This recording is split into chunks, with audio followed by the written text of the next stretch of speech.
What makes prayer actually work? If we're honest with ourselves, so much of our prayer life can be not much more than wishful thinking.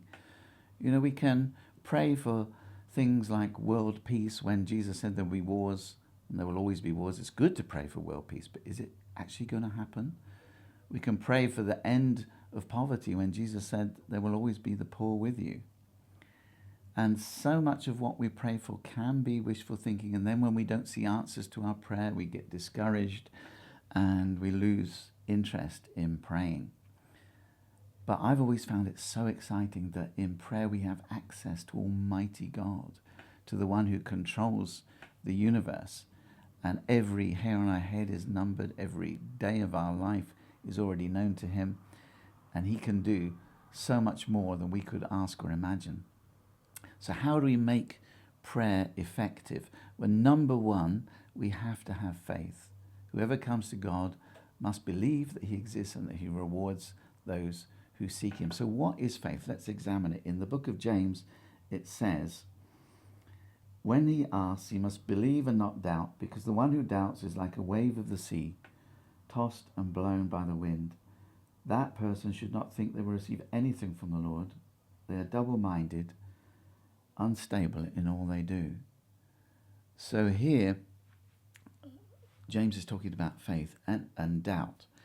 Now, doubt is not about having questions. It's okay to have questions with God. Two great heroes of faith had questions when God came to them. Abraham, when God tells him that in a year's time his wife Sarai will have a baby at the age of 90, he immediately questions that. He said, can that be possible that she will have a baby at the age of 90? Well, God doesn't say, well, the deal's off. That's it. You didn't have enough faith. No, that question was okay with God. Another great hero of faith, Mary, when the angel Gabriel tells her that she will have a son, she says, how can that be? I have not been with a man.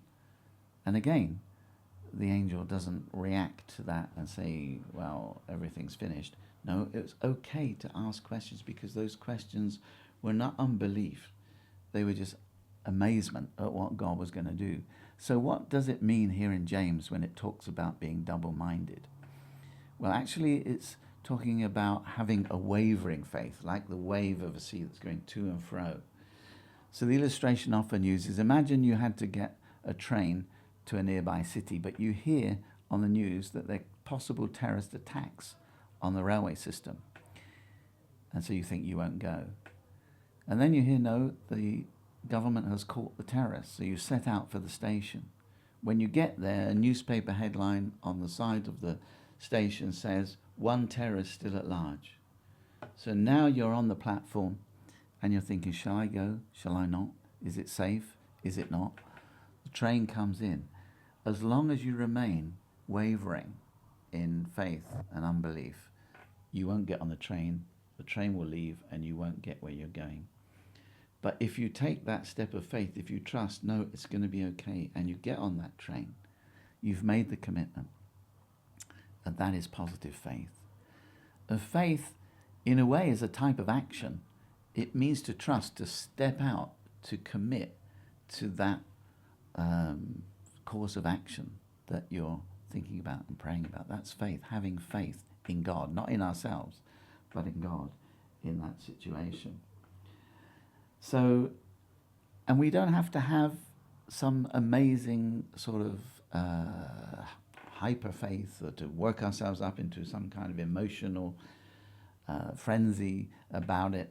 No, Jesus said if you had faith the size of a mustard seed, which was something you could barely see on your finger, you could say to a mountain, move, and it would move. It is not the size of our faith that counts. It's the size of the God that you have faith in. So think of another illustration. There's two men that are going to try and cross a river over two bridges. Both these bridges look the same. The first man comes to his bridge and it looks perfectly safe, so he goes across in full assurance of trusting the bridge, and it collapses and he gets swept down the river. The second man sees what happened to the first, and now he's looking at his bridge and he's thinking, well, it looked the same as the other one. Can I really trust it? So he goes underneath, he looks to see how it's built, puts a foot tentatively on it. But he really needs to get to the other side. So now he starts to cross this bridge, putting his faith in it. But it's a very weak and trembling faith. But because it's in the right bridge, he gets across to the other side. Someone could be absolutely convinced of the wrong thing, and it wouldn't work. It's not the size of our faith. Faith of a mustard seed in the God who controls all things will work. And Jesus said, if you had faith the size of a mustard seed, you could say to a mountain, move, and it would move.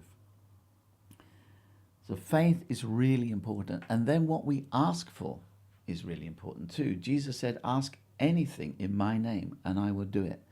But what does that mean? It doesn't mean just to say in the name of Jesus at the end of a prayer. Now, to ask in his name means to ask for things that he wants to be done. Imagine that you get an order from the king to say, come to Buckingham Palace, or if you're in a different country, a president to say, come to the White House, or wherever it is. You get an order. Someone comes to your door and they say, in the name of the king, you're invited to the palace. Well, if that is a scam, if it's a hoax, once you get to the palace, you won't get in. But if the king has really sent that person, if you can really say, in the name of the king, I invite you, then you'll get in. And that's what Jesus is saying.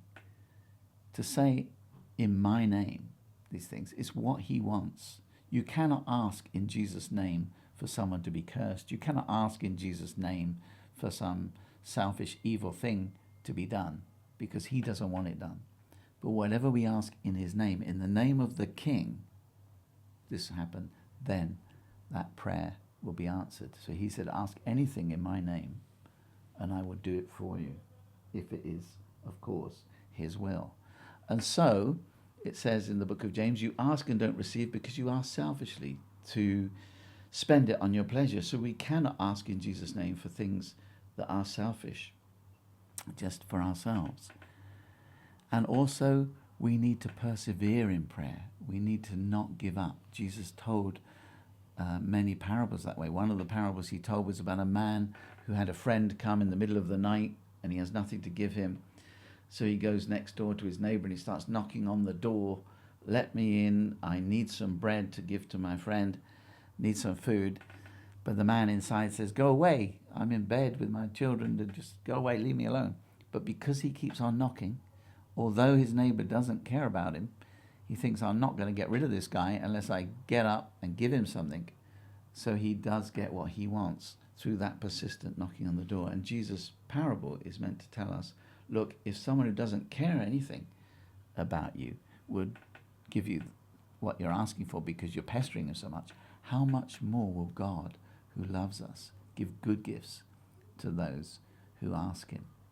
So persevering in prayer. And of course in the parable, the guy's not asking for himself, he's asking something to give to his friend. So if you have a need, if you're thinking, no, I need to talk to someone about Jesus, I need to tell my non-Christian friend about him, Lord, give me the words. You're asking exactly what he would want you to ask, asking for an unselfish aim, and ask in the name of Jesus. And he has promised to give us the words to say. He's promised to give us what we need. We can ask in his name for the things he's promised to give us, the things that we need for food and clothes and our basic needs. God's promised to do that, so we can ask in Jesus' name for those things. We can also take initiative in prayer. You know, in the Bible there's a story in the Old Testament where Jonathan, the son of Saul, decides that he's going to take the initiative to attack a Philistine outpost. So God has given us initiative, and he says to his armor bearer, we will go up to them, and if they say, come up to us, we'll know the Lord has given them into our hands. So he doesn't ask God in presumption, but he looks for a sign that this is right. And when he does that, actually it produces a great victory over the Philistines. So God has given us initiative and passion. He wants us to ask with passion. There's a place where the prophet Elisha tells a king to take some arrows and hit the ground for Israel's victory over its enemies. And the king just hits the ground 3 times. And Elisha's angry with him. He said, why did you do that? You should have had more passion and hit more times. Then you would have had more victories. So God is looking for us to have passion in our prayer. If we really love those around us, if we're really concerned for God's will to be done in our lives, we will have a passion for it. And it will be something that we're enthusiastic to pray, not just weak-willed. If someone said to you, as many times as you hit this table, you will get victory over that temptation that you're struggling with, I think you'd go to town and really hit it a lot, not just haphazardly or a few times. So God wants us also to have passion in our prayer, to spend time. Jesus himself got up early in the morning and went out to a quiet place to pray. He spent a whole night in prayer, praying before he chose his 12. He spent 40 days in prayer and fasting before he started his ministry. If the Son of God himself, God on earth, who was in constant touch with the Father, if he needed to pray like that, how much more should we spend that time in prayer? And fasting, what's that all about? Well, it raises the stakes in prayer. Jesus said, when you fast, he was expecting his disciples to fast. And I would liken it to if you're by the bedside of someone you love who's really ill in hospital and they're possibly going to die and you're praying for them to be healed, and someone says, come on, we're going to have a party tonight. You wouldn't go. You'd stay there and pray, because praying for that person you love was more important than partying. And what fasting is saying is that what I'm praying about is more important to me than food. And it's raising the spiritual stakes in what we pray for. And Jesus expected his disciples to fast, because he doesn't say if you fast. He says when you fast. And when we ask God, as I said at the beginning of this little talk, God is able to do far more abundantly than anything we could ever ask or imagine. Well, I don't know about you, but I can imagine an awful lot.